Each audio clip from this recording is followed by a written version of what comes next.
السلام علیکم۔ اصحاب السبت کون تھے؟ یہ واقعہ پڑھ کر آپ کے رونگٹے کھڑے ہو جائیں گے۔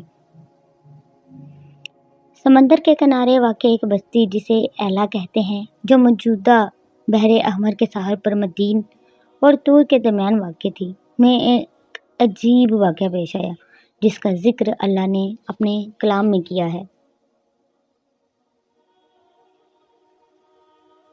اور ان سے اس بستی کا حال پوچھو جو سمندر کے کنارے تھی۔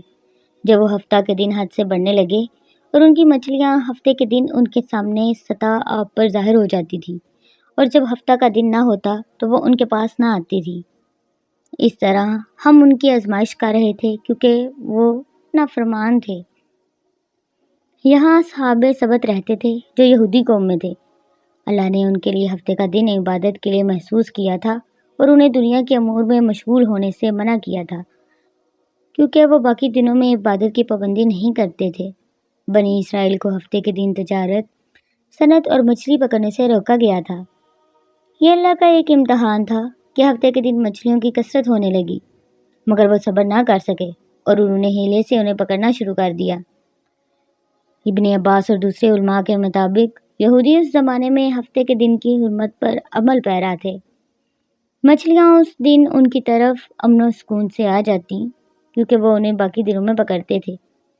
اللہ نے انہیں آزمائش میں ڈالا اور ہفتے کے دن مچھلیوں کی کثرت سے انہیں آزمایا۔ جب انہوں نے دیکھا تو انہوں نے مچھلیاں پکڑنے کے لیے ہیلے کا سہارا لیا۔ ایک دن گاؤں کے ایک فرد کو مچھلی کھانے کی خواہش ہوئی تو شیطان نے اسے ایک ہیلا سکھایا۔ وہ ہفتے کے دن سمندر کے کنارے آیا اور ایک بڑی مچھلی کو دیکھ کر اس کی دم کو رسی سے باندھ کر کنارے سے الگ کر دیا اور شام کو واپس آ کر مچھلی کو لے کر چلا گیا اور اسے بھون کر کھایا۔ جب اس کے ہمسائے اسے پوچھنے لگے تو اس نے کہا، یہ تو محض ایک مچھلی کی کھال ہے جو اس نے بھون لی ہے۔ اگلے ہفتے اس نے پھر یہی کام کیا اور دوسروں کو بھی بتا دیا تو انہوں نے بھی اس کی تقلید شروع کر دی۔ بنی اسرائیل نے ہفتے کے دن مچھلی پکڑنے کے لیے نت نئے ہیلے ایجاد کیے۔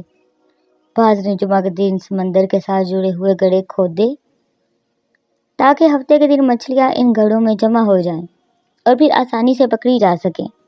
یہ کام عام ہو گیا، یہاں تک کہ لوگوں نے اعلانیہ مچھلی پکڑ کر بازار میں بیچنی شروع کر دی۔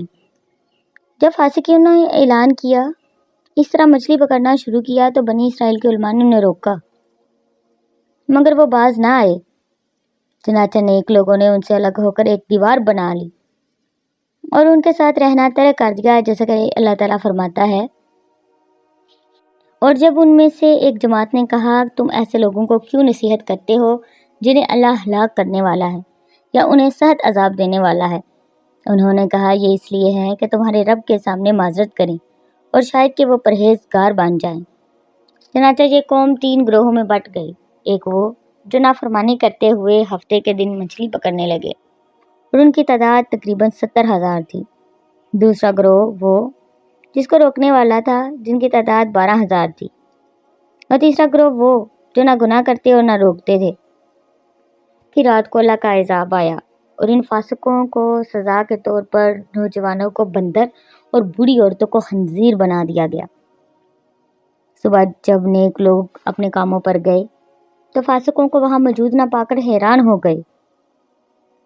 جب انہوں نے دیوار پر چڑھ کر جھانکا تو دیکھا کہ فاسق بندر و خنزیر بن گئے ہیں اور آوازیں نکال رہے ہیں۔